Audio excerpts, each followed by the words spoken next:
Assalamu alaikum students, welcome back to my YouTube channel Crack Biology with Concepts. Our today topic is about drug treatment and gene therapy. Don't forget to subscribe the channel, hit the bell icon, like the video, comment below and make sure to share it with your friends and your class fellows. जी drug treatment की अगर हम बात करें तो biology किस तरह helpful है ड्रग ट्रीटमेंट में और जीन थेरेपी में। जितने भी हमारे पास बैक्टीरियल डिजीज़ होते हैं उनके लिए हम एंटीबायोटिक्स यूज़ करते हैं ताकि हम बैक्टीरिया को किल कर सकें। लेकिन ये बैक्टीरियल डिजीज़ के लिए एंटीबायोटिक्स तब तक ही हेल्पफुल हैं जब तक ये बैक्टीरिया अपने अंदर रेजिस्टेंस ना ले आए एंटीबायोटिक्स के लिए, राइट। इसके अलावा हम रेडियोथेरेपी में रेडिएशन वेव्स को हम यूज़ करते हैं कैंसरस पार्ट को ट्रीट करने के लिए, किल करने के लिए कैंसरस एजेंट्स को, कैंसरस सेल्स को। इसमें हम करते कुछ यूँ हैं कि एक रेडियो एक्टिव मटीरियल लेते हैं जिसके अंदर से वेव रेडिएशंस निकलती हैं और वो किल करती हैं कैंसरस सेल्स को। ये प्रोसेस हम रिपीटेडली करते हैं at regular intervals, right. Chemotherapy में हम केमिकल्स यूज़ करते हैं, वेव्स नहीं, एंटी कैंसर केमिकल्स यूज़ किए जाते हैं जो कि इन्फेक्टेड पर्सन के अंदर जिसको कैंसर हो उसके अंदर इंजेक्ट किए जाते हैं। बट इसके एक डिसएडवांटेज है कि ये नॉर्मल सेल्स को भी किल कर देता है कैंसरस सेल के साथ साथ। इसके अलावा जो हम मेथड यूज़ करते हैं वो है gene therapy for the repairs of defective genes. अच्छा, जीन थेरेपी में करते क्या है कि एक normal gene, isolation of a normal gene, यानी एक इंसान है उसके अंदर कोई डिफेक्टिव जीन है, उसके अंदर से हम वो वाला जीन निकाल देंगे और किसी और से जो बंदा हेल्दी हो उसका जीन आइसोलेट करेंगे, isolation of a normal gene, and inserting it into the host कौन है, जिसको डिजीज़ है, जिसका जीन जो है वो ट्रीट करना है, डिफेक्टिव जीन है, उसको फिर उसके अंदर जो है नॉर्मल जीन इंसर्ट किया जाता है through bone marrow. This is the gene therapy, right. इसके अलावा हमारे लोगों को अवेयरनेस की ज़रूरत है कि कौन से ऐसे तरीके हैं जिनसे बहुत सारी प्रॉब्लम की रेमेडीज़ क्या होंगी, क्या प्रॉब्लम है, उसकी सिविरिटी क्या है, ये कम्युनिटी के को पता होना चाहिए। इसके बाद हम आगे बात करते हैं इंटीग्रेटेड डिजीज़ मैनेजमेंट की।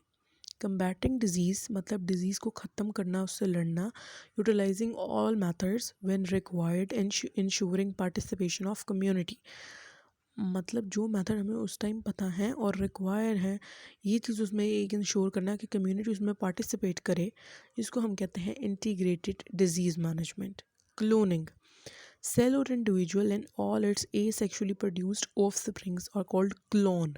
ये क्लोन की डेफिनेशन है, मतलब हमने एक ऑर्गेनिज्म का सेल या वो इंडिविजुअल एक सेल लिया और उसको क्लोनिंग कराई, उससे एक सेल प्रोड्यूस कर लिया या इंडिविजुअल प्रोड्यूस कर लिया या कोई ऑफस्प्रिंग प्रोड्यूस कर लिया, उन सबको ही हम क्लोनिंग कहेंगे। और ये सारा मेथड एसेक्सुअल ही होता है। जो क्लोन्स होते हैं वो आपस में जेनेटिकली आइडेंटिकल होते हैं, मतलब उनके जीन्स अंदर सेम होते हैं। एक केस में सेम नहीं होते अगर म्यूटेशन हो जाए तो। म्यूटेशन जो है ये हम आगे क्रोमोसोम्स वाले चैप्टर में डिटेल में देखेंगे सेकेंड ईयर में। उसके बाद है कि सबसे पहले क्लोनिंग किसको पता चली थी। 1997 में एक साइंटिस्ट थे स्कॉटलैंड में, उन्होंने एक शीप का क्लोन बनाया था, डॉलर शीप का क्लोन बनाया था और वो इसमें सक्सेसफुल रहे थे। यहीं से ही क्लोनिंग का प्रोसेस जो है स्टार्ट हुआ था।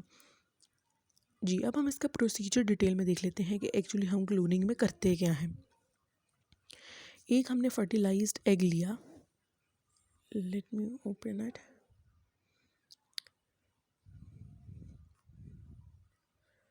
जी, एक हमने ये फर्टिलाइज्ड एग लिया, फर्टिलाइज्ड एग है। अब इसके अंदर जो जीन है वो हमें नहीं चाहिए, या कह लें कि वो डिफेक्टिव जीन है, या फिर इनकेस समझ लें कि इसके अंदर एक स्पेशल करेक्टरिस्टिक है जो हम इंट्रोड्यूस कराना चाहते हैं। इस एग के अंदर हमें कोई स्पेशल करेक्टर जो है वो इंट्रोड्यूस कराना चाहते हैं। अब वो जो स्पेशल करेक्टर है वो इस इंडिविजुअल सेल के अंदर है। स्पेशल करेक्टर जो हमें चाहिए वो इस इंडिविजुअल सेल के अंदर है। इसका न्यूक्लियस हम पकड़ेंगे और इस फर्टिलाइज्ड एग में एंटर कर देंगे, इंसर्ट कर देंगे। तो फर्टिलाइज्ड एग का अपना न्यूक्लियस कहाँ गया, वो हमने निकाल दिया है पहले ही। तो अब हम इस इंडिविजुअल का, जिसकी हमें कोई स्पेशल करेक्टरिस्टिक पसंद आई थी, चाहिए हमें नेक्स्ट जनरेशन में, वो हम इधर ऐड कर देंगे और उसके बाद इसको एक सूटेबल वॉर्म में रख देंगे जहाँ पे ये अपनी डेवलपमेंट कंप्लीट करेगा। ये प्रोसेस है सिंपल सा क्लोनिंग का। इसका एक और प्रोसेस जो है वो हम, ये दोनों ही वैसे तो एसेक्सुअल हैं, ये पहले वाला भी एसेक्सुअल था, ये वाला भी। लेकिन इसमें हम क्या करते हैं, कोई सिंगल सेल को या अर्ली एम्ब्रियो को दो सेपरेट एम्ब्रियोज में डिवाइड कर देते हैं। ये एक सेम प्रोसेस है जैसे अल्लाह की तरफ से नेचुरली आइडेंटिकल ट्विंस पैदा होते हैं। इसी तरह हम यहाँ पे खुद एसेक्सुअली आर्टिफिशियली एक एम्ब्रियो को दो सेपरेट एम्ब्रियोज में डिवाइड कर देते हैं जो कि जेनेटिकली आइडेंटिकल होते हैं, लेकिन इनको जो है क्रोमोसोम जो है वो दोनों पेरेंट्स से मिलते हैं। ये होगा क्लोनिंग का दूसरा स्टेप। नेक्स्ट अगर हम देखें तो हम देखेंगे कि क्लोनिंग के एडवांटेजेस क्या हैं।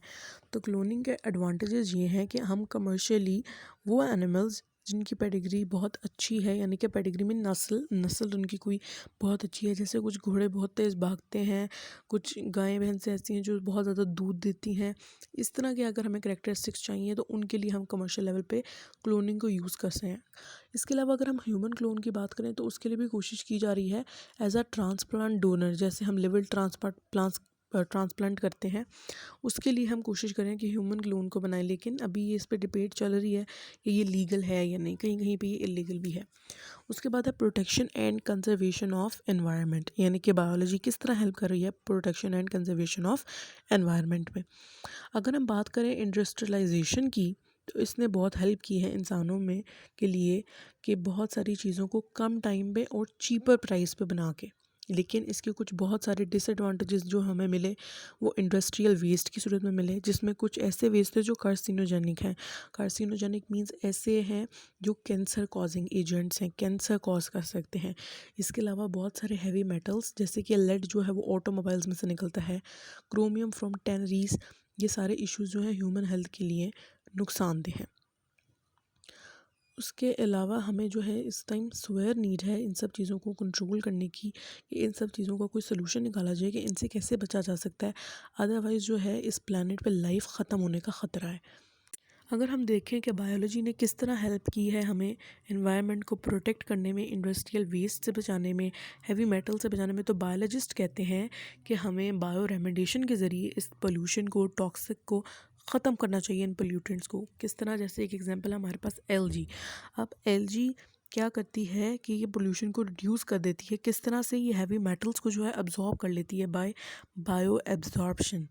तो ये एक लिविंग ऑर्गेनिज्म को ही हम यूज़ कर रहे हैं, और इसको यूज़ करने की सबसे अच्छी बात यह है कि इसका ख़ुद अपना कोई डिसएडवांटेज नहीं है इन्वायरमेंट के ऊपर।